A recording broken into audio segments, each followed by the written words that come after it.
Around Dodge City and in the territory on West, there's just one way to handle the killers and the spoilers, and that's with a U.S. Marshal and the smell of Gunsmoke.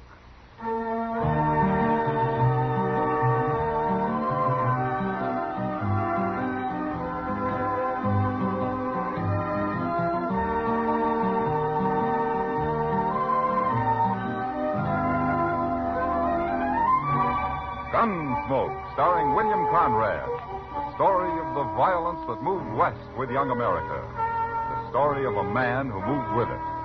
Matt Dillon, United States Marshal.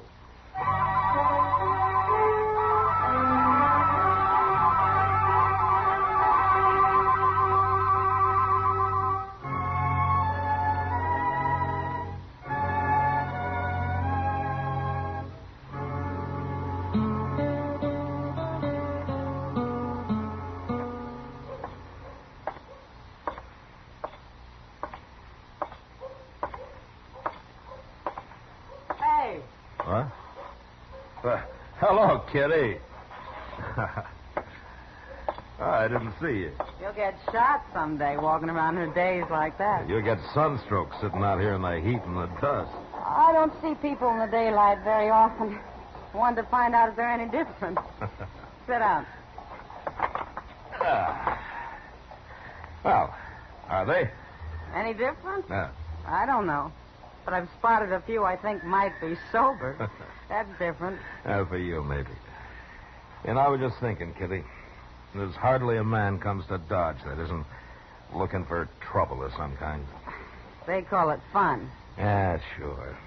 But part of their fun's beating somebody up or shooting him. I've heard of places where the men have to check their guns when they come to town. Ah, that never works. You can always hide a gun. Or a knife. You ought to go fishing, Matt. What? Have some fun yourself. Quit worrying for a while. I'm not worried, Kitty. You know, if it wasn't for all these men stalking each other, I'd be out of a job.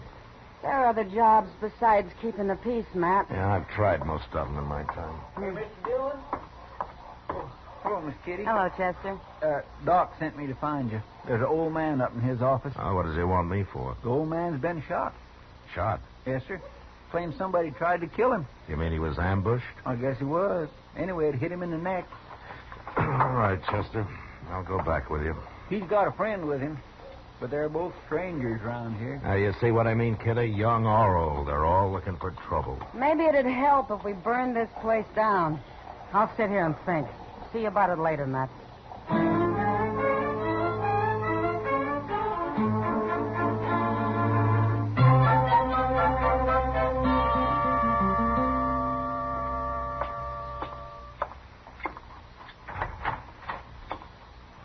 Where's the doc? Somebody come for him. Oh, what do you mean? Somebody come for him. That's what. Said somebody else was sick. You're the man that was shot, huh? We don't need you, Marshal. We'll handle this. What's your name, mister? Peavy. John Peavy. My partner's name's Rives. Milligan Rives, Marshal.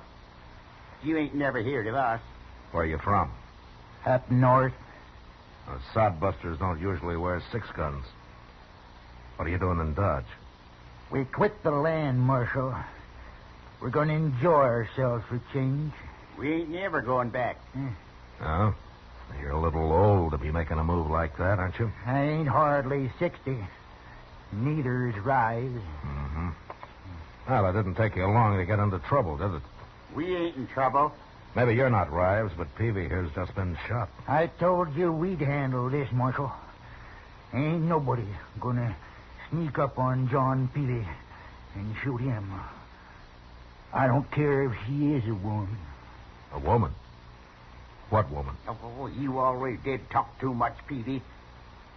You might as well tell him now. I ain't going to tell him. I'll fix her myself. You'll tell me or I'll throw you in jail till you do. I'm not going to have any women killed around here. Now, do you understand that? Hey, go on, tell him. You already started. Well, all right. She come up the alley, Marshal, next to our sleeping room. and she shot right through the window. Rives seen her running around the corner after. I'm going to fix her good. She's been threatening him, Marshal. I hear to do it. Who is this woman? What's her name? She's one of them gals that works at the Texas Trail, Marshal. Name of Kitty.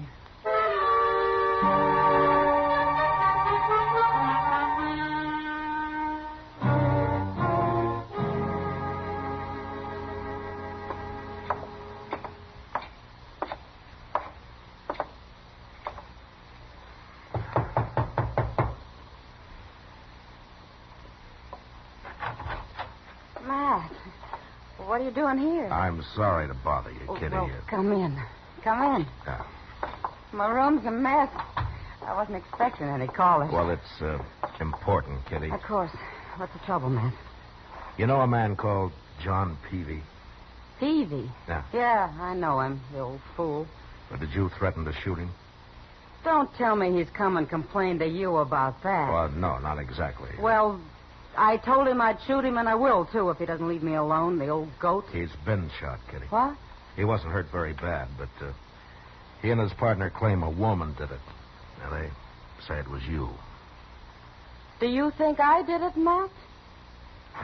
Well, Kitty, if you got mad enough and you had a gun in your hand, I'd be one of the first to hide, but to sneak up on somebody in cold blood is... No, you didn't do it. When did it happen? Oh, an hour or two ago. I've been right here, alone. I guess I couldn't prove it. Well, you don't have to, Kitty. Thanks, Matt. The reason I came was to tell you about it and see if you had any ideas. All I know about Peavy and his friend Rives is that there are a couple of old men who've been acting like schoolboys. Oh. Like they've run away and are having their last fling. And I don't want anything to do with either one of them. Well, I don't blame you. But Rives claims he saw a woman down the alley after the shooting. You, any idea who it might have been? No. He's probably lying, dreaming. Yeah, maybe. Well, if you hear anything, let me know, Kitty. And if Peavy gives you any more trouble, send for me. I sure will.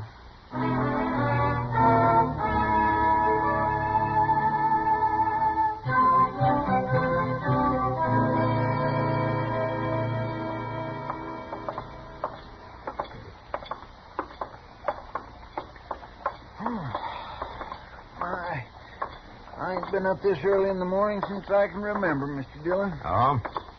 How about last Sunday, Chester? Last Sunday? Yeah. Oh, well, that's different. That was still Saturday night, sort of. Hey, look. There comes Miss Kitty. What in the world's she doing up at this hour? She's in a hurry, whatever she's doing. Matt? Hello, Chester. Morning, Miss Kitty. What's the trouble, Kitty? Matt, somebody tried to shoot me. What? In my room, just a while ago. I had a pillow down by my feet. I guess they thought my head was there. They put a bullet right through it. What, did you see anybody? No, it came from outside. I didn't dare look out right away.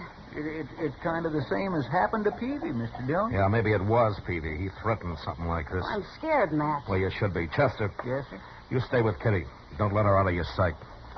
I'm going after Peavy and Rives.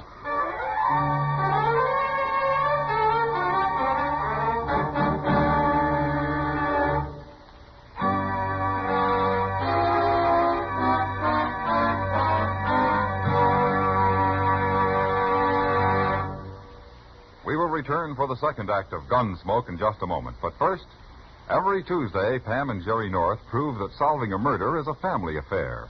And on the same evening, John Lund, as yours truly, Johnny Dollar, brings us the thrilling details of his latest insurance fraud investigation. Now the second act of Gunsmoke.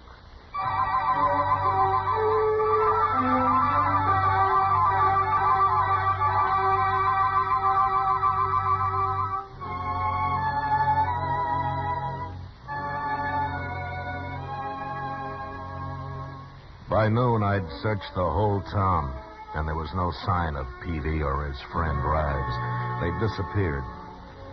And until I found them, I didn't dare leave Kitty where they could get at her. So I had Chester drive her out to a friend's place a few miles from Dodge, and she was happy to go. Now, we didn't have any luck until the next afternoon. Cowboy happened to mention to Chester that he'd come across a couple of drunks camped about a mile up the Arkansas. So I decided it was worth riding out and taking a look. And it was.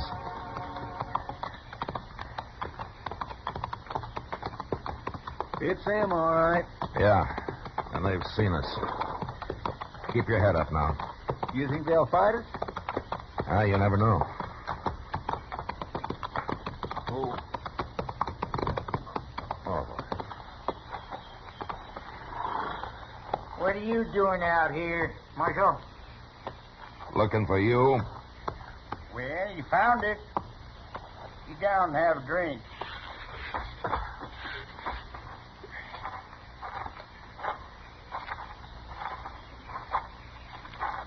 Well, what you got there?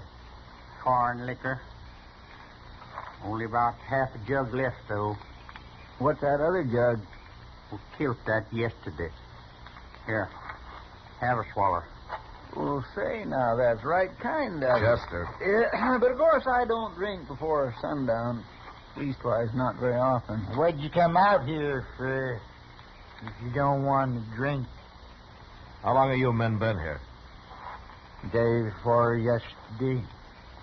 Peavy's neck was bothering him, and I figured a couple of days in camp like this might ease it off some. I get to feeling better. I'm going back and teach that gal Kitty a lesson, though. I swear I am, Marshal. Somebody tried that this morning. Eh? What do you mean? She got shot at, Peavy, the same way you did. That don't make no sense. Why, he's just thinking you done it, Peavy. How could I do her? I've been laying here drunk for 2 days. Anyway, I wouldn't shoot no woman, Marshal. I beat 'em up a little, that's all. You know, knock 'em around. Well, what kind of men you think we are? I don't know. Why did you leave home in the first place? Yeah, home.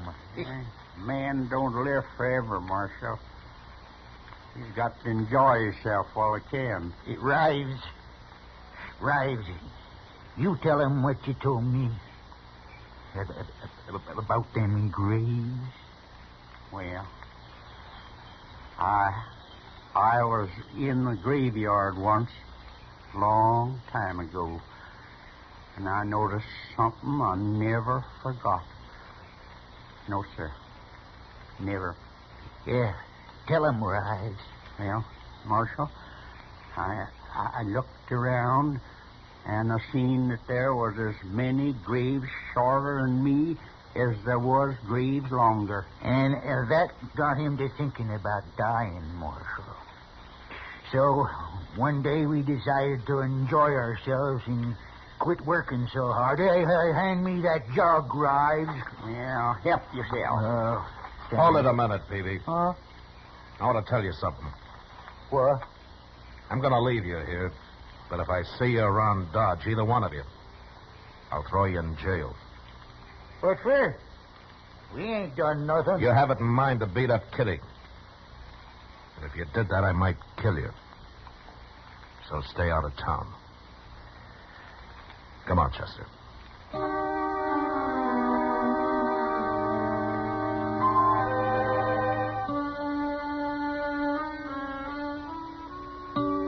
We left them there, passing the jug back and forth across their fire on the riverbank. Talking of death, probably, and of the hard, empty lives that they'd had. And the prairie often left men a little too hungry and a little too dry. Chester and I were talking about it when we spotted a woman up ahead.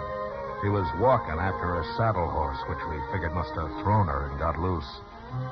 She was an old woman, and dressed for Sunday in a long black skirt and a big hat with a fancy pin stuck through it.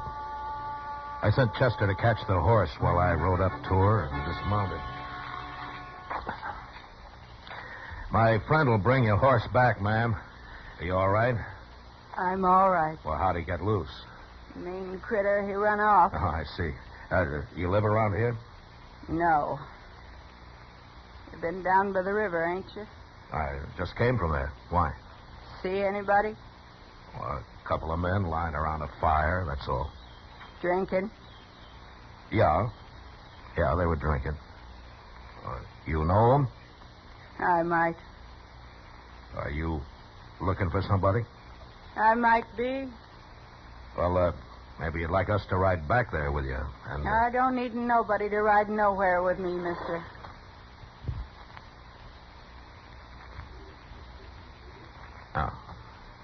Oh, what's your name, ma'am? What's my name? I don't take to scallywag cowboys asking me my name. Well, I'm sorry. I didn't mean to offend you. You didn't? Well, no, ma'am. Of course I didn't. What's yours? Matt Dillon, ma'am. Dillon. I heard that name somewhere. We won't be introduced proper unless you tell me yours. My name's Sabina Peavy. Ms. Peavy? I've been married 35 years, Dillon. Here he is, Mr. Dillon. Seems gentle enough. I'll hold him while you get back on, ma'am. I can manage. Hey, look what she's got tied to her saddle, Mr. Dillon. One of them old cavalry pistols. Yeah, grab it and put it in your belt, Chester. What? You heard me. Yes, sir. You put that back, you thief. What are you, anyways? Suppose you'll steal my horse next. I'm a U.S. Marshal, Miss Peavy. Everything's going to be all right. A marshal, eh? I want you to come back to Dodge with me. Chester will bring your husband in. Is she Peavy's wife? You can't stop me, Marshal. Chester, go back to that camp and shoot a hole in their jug. And when they're sober enough, bring them to town. And don't say anything about Miss Peavy. Yes, sir, I'll do it. You're going to be all right with me, ma'am. Well, you stole my gun and you're stronger than me. Guess I'll have to go.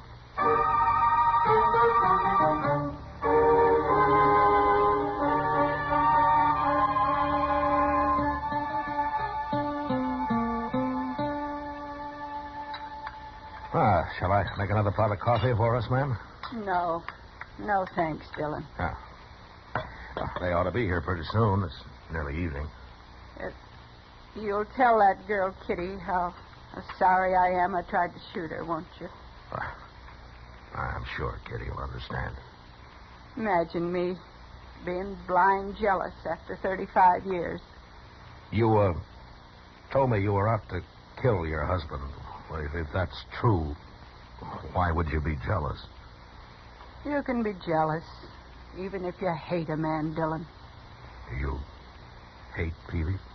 I didn't know how much I hated him till the day that old fool Rives come by.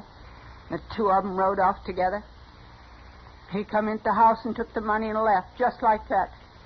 After 35 years. How'd you know they'd come here? Oh, they was always talking about Dodge. They was always talking about laying on the bank of the Arkansas and drinking corn liquor, too. I knowed where they was. You're mighty dressed up for a woman riding out to shoot a man. Well, it seemed fitting somehow. Only good clothes I ever owned, Dillon. Wore 'em when I left home, St. Louis. Yeah. Well, I'm glad I ran into you, Miss Peavy, before it was too late. I'll talk to him. I told you I would. But I ain't never going back to him. He's had his fun. Maybe he'll settle down now. Not with me, he won't. Dillon, I bore that man 13 children. 13? 11 of them died. And he beat me. Every time we lost one. Every time, Dillon. Oh, I see.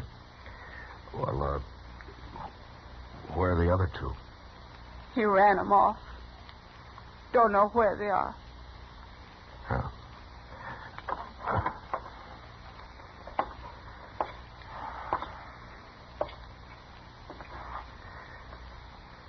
Oh, here comes your husband. Looks like Chester's got him pretty sober. But I I don't want to talk to him in here in front of everybody. Well, you could go out back there in one of the cells, if you don't mind. Oh, what difference it makes? My hat on straight, Dillon? Yeah. Yes, ma'am, you look fine, ma'am. I'll wait out back.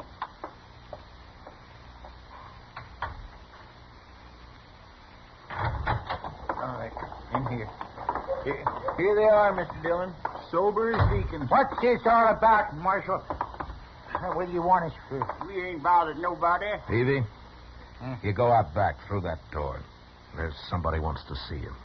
Who? Get moving. No, you stay here, Rives. Go on, Peavy. Well, all right.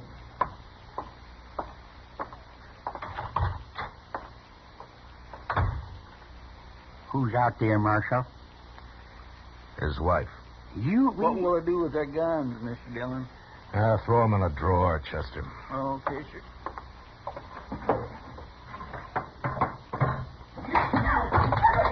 Hey, what's that? He's beating her. Come on.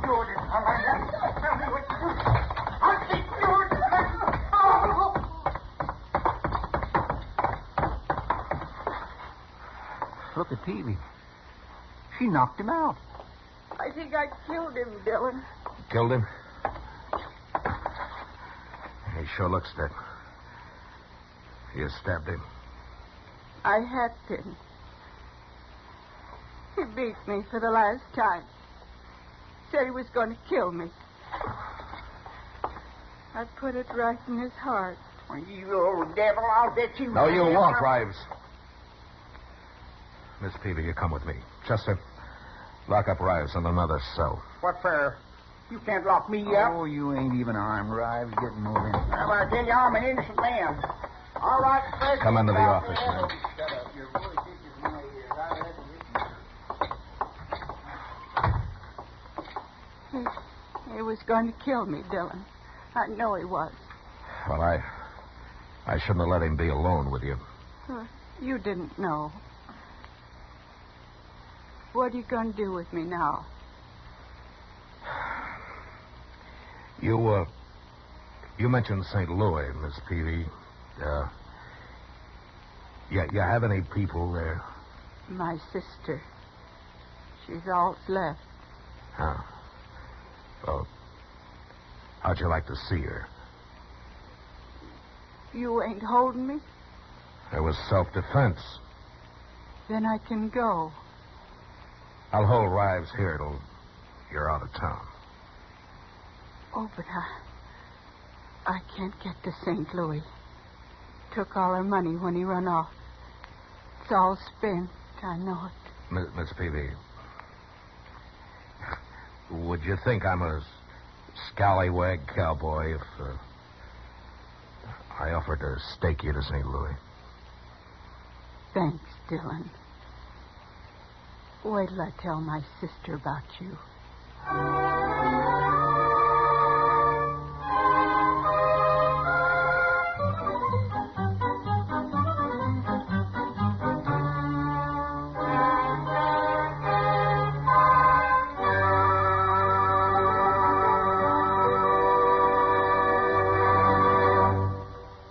Gunsmoke, under the direction of Norman MacDonnell, stars William Conrad as Matt Dillon, U.S. Marshal. Tonight's story was specially written for Gunsmoke by John Meston, with music composed and conducted by Rex Corey. Featured in the cast were John Daner, Ralph Moody, and Helen Cleed. Parley Baer as Chester and Georgia Ellis as Kitty. Join us again next week as Matt Dillon, U.S. Marshal, fights to bring law and order out of the wild violence of the West in Gunsmoke.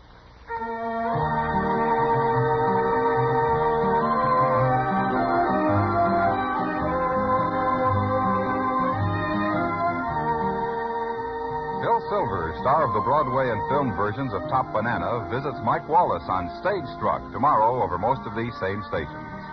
George Walsh speaking. Stay tuned for Gangbusters, which follows in a few minutes over most of these same stations. This is the CBS Radio Network.